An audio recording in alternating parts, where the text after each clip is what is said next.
and welcome back to the Traxxas Success Story webinar series with American company Bush Brothers. I'm joined today by... Hello, my name is Mike Yost. I am the president of Mesa International. Mesa is a 24-year-old not-for-profit industry association that's focused on finding the business value at the intersection of where manufacturing meets IT. Hello, my name is Dave Ray. I'm the Vice President for Operations here at Parsec Automation. We are the supplier for Traxxas, a leading operations management and manufacturing execution software. Hello, my name is Travis Tomaszewski. I'm an operations area manager at Bush Brothers and Company. We are a producer of baked beans, and we have been using the Traxxas software for about 5 years now. And I'm Catherine Gutierrez, Director of Client and Partner Relations here at Parsec. Today we will be focusing on operator engagement and delivering intelligence. Mike, I'd like to ask you from your perspective, as organizations move further along the capability maturity model, can you share with us a little about how SOPs evolve? Certainly. A couple of different phrases come to mind for me, things like knowledge is king or information is power, things that just show the importance of having visibility into your operations and maturing along your journey. And as companies are successful doing that, that knowledge that they're gaining just enriches their environment and empowers them to continue to improve on their operations. So people typically have a good handle on what their operations are, what they want to do, and then they can refine them, they can find the tweaks, find the losses, and again, if they're in a culture of acceptance of the manufacturing intelligence that they've gained and they use that intelligence to drive improvement, then it's feeding into that cycle and allowing people to sharpen and improve their processes all the way around. Yeah, and I know part of that process improvement could definitely include communication. Travis, from your perspective, I know shift logs can be challenging, and sometimes incoming shift operators can have trouble understanding or reading notes from previous shifts, which can cause the same problem to occur each time a new shift begins. Can you share with us how Traxxas has helped you to overcome some of those challenges? As we kind of mentioned earlier, we utilize something called journal entries, which allows the operators to provide a little more insight into the data that Traxxas is reporting automatically. They can type in anything that happened and be able to communicate it to the oncoming shift, and it allows it to be in a typed form instead of handwritten so that people can actually read it. We've actually adapted recently our journal entries into our pre-shift meetings to be able to better communicate even still to the operators coming onto the line at the end of each shift. The journal entries really have just become a huge part of every job. They've actually become a part of our SOPs that they're required in every job. We also have a couple of dashboards or communication tools or monitors where we display all of our journal entries for operators to read. And they're in specific locations. One's right at the entrance of the plant or right by a workstation that has kind of the control to change the outcome of that production line or labeling line. So yeah, journal entries have become a huge part of communication for us here at Bush Brothers. That's great. Dave, from your perspective, have you seen Traxxas help impact overall production times and scheduling as a result of some of these features? Well, certainly it has. It not only when you have this type of information that Travis was talking about available, and when you put an SOP to it, you can shrink time in all kinds of places and recoup things in the overall production schedule. So this can go beyond just ensuring an efficient shift handover, perhaps with less talk, less evaluation of notes, knowing things are in a repeatable format, that there's a very defined way that these things are handed off and reviewed. And again, using things like reports out of Traxxas gives that type of repetition and confidence in what they're looking at. Beyond that, the ability to track other activities in production that people may not be able to get, we'll say, granular about. What happened during a changeover? There may be a number of steps that go on, sanitation, line clearance, machine retooling. So being able to leverage something like Traxxas to gather additional information about those steps, were they completed in a timely manner, were there deviations or exceptions? This can also be things that can then be quantified, cataloged, analyzed, and used for improvement process that, again, looking at all these areas where certain activities beyond downtime that can have a significant impact on the production schedule if they're not completed successfully and efficiently, Traxxas can gather information about those as well, and again, help to shrink all of that lead time. Absolutely. And as we talk about key activities and delivering actionable intelligence, delivery kind of paves the way as being the most important. So, Mike, from your perspective, how has the delivery of data changed in the last decade, and what can be gained that was previously unnoticed? Well, we could spend all day talking about this topic because this is one area where the options available have just exploded in recent times. We all talked about information being on paper and the move to electronic delivery and mobile options. Nowadays we have the options to get faster access to personalized information. And with the analytical capabilities available, we're getting to the point where we really can find needles in a haystack that previously we couldn't find because we didn't have access to the data and the power of the tools that we have today. So there really are significant gains to be realized by getting the right information to the right people at the right time. Thank you. I agree. And Travis, from your perspective, data gathering can then be challenging or it can be simple, depending on the tool that you have in place. How has Traxxas helped you to simplify data gathering and deliver it to the right people?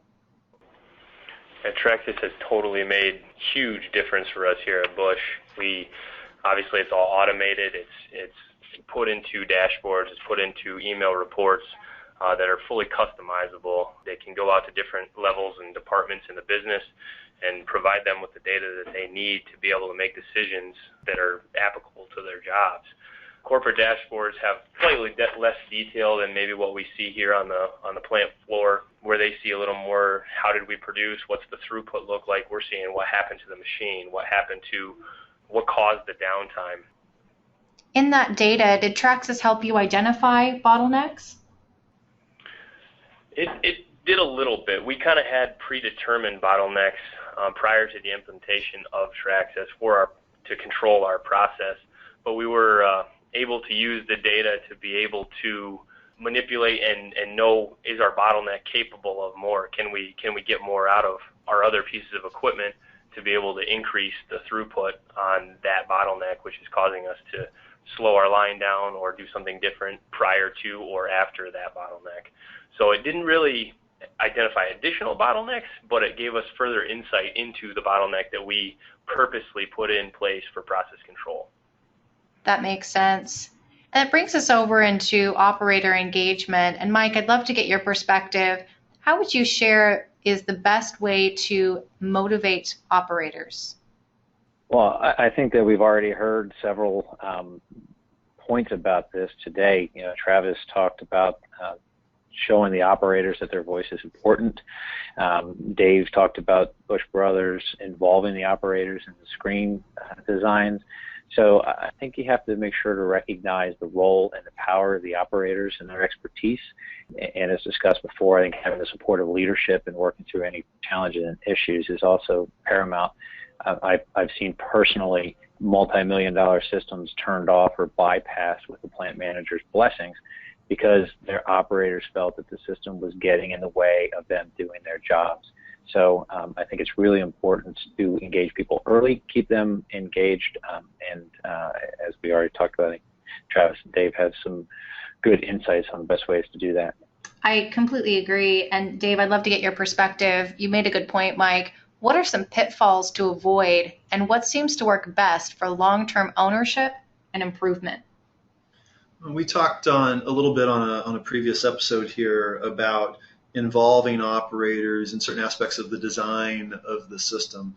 A major pitfall that we see, even if there's some engagement early, is the way the system's presented may leave operators with the thought that this is a Big Brother system. It's set to effectively really look into what are they doing right, what are they not doing right.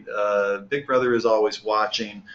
It can also be perhaps mispresented as something else that they have to do. They have to be keen in information. They need to be minding that system, and it becomes an adjunct to their main job duty, which is to keep the process and the equipment running. So pitfalls to avoid beyond just getting their involvement and their buy-in is to try to deliver a solution that is as easy to use as possible on the part of an operator's and allows kind of this melding of automatic data collection, which can improve accuracy, with the really relevant information that an operator will have that can contextualize that properly. And of course, as the system may evolve over time, not try to continue to inundate them with even more things to do with the system. Keep the interface efficient, keep it user-friendly, and again, continue to involve them even past the initial deployment so that they continue to feel like they have that voice and it's more a system to help them rather than oversee them. Absolutely. And in that spirit of user-friendliness, Travis, did you find it difficult to get operators engaged, and how did you answer and address management's interaction? There was a couple times where it was a little tough to get the operators to engage. We found in our initial rollout of the system, engineering was kind of driving and IT was helping drive kind of the ownership of the system. We transitioned and kind of evolved as we did it and made it more of an operations focus. So the shift area managers or the shift leaders would follow up with the operators to help them to know that their voices were being heard. Management did the same thing, leadership. Got out on the floor and really communicated and followed up on journal entries that they were putting into the system and just showed them that they did have a voice. There really wasn't a whole lot of resistance from management. In fact, they were continually requesting more and more reports that we were trying to build for them so that they could get more of the information that they needed. So it just kind of showed that the engagement was there for management from the start, and then just with a little bit of prodding, the operators really did come around to it very quickly, and they really felt like they had a voice and could show their opinions to the entire business. I think that's really important. And Dave, from your perspective, when you have seen a client company encounter resistance, what do you share with them and how to address those kinds of issues?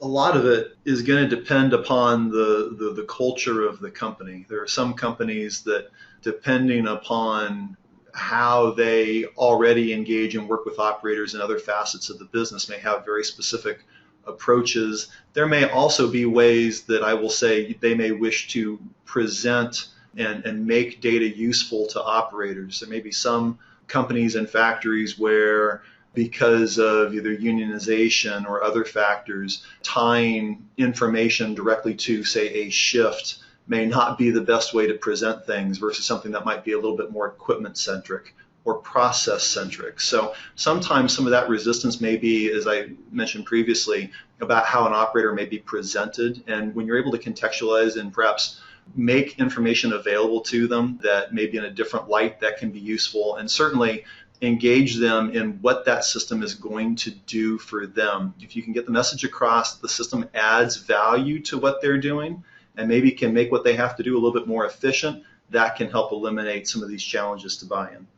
Absolutely. And Mike, I'd like to give you a chance to share your final thoughts on how a company can potentially use a tool in software to create engagement and ownership in the production part of the business. Well, I think the main thing I would stress is that everything we've been talking about here is not technical, right? Oftentimes people get enamored with the technology, try to put it in an improper place in the process. You know, we talk about people, processes, and technology, and really these are people and process related things. So I think all of the insights that Dave and Travis have shared are spot on, and we just encourage people, keep your focus on your people, keeping them engaged, and then align the technology accordingly, and I think it'll be just fine. Absolutely, I agree. That brings us to the end of episode 3 of our Bush Brothers Traxxas Success Story webinar. I'd like to thank everyone for participating, Mike, Dave, and Travis. Thanks for sharing your thoughts with us today. And for our listeners, please join us in our last episode in the series, which is Quality, Compliance, and Next Steps.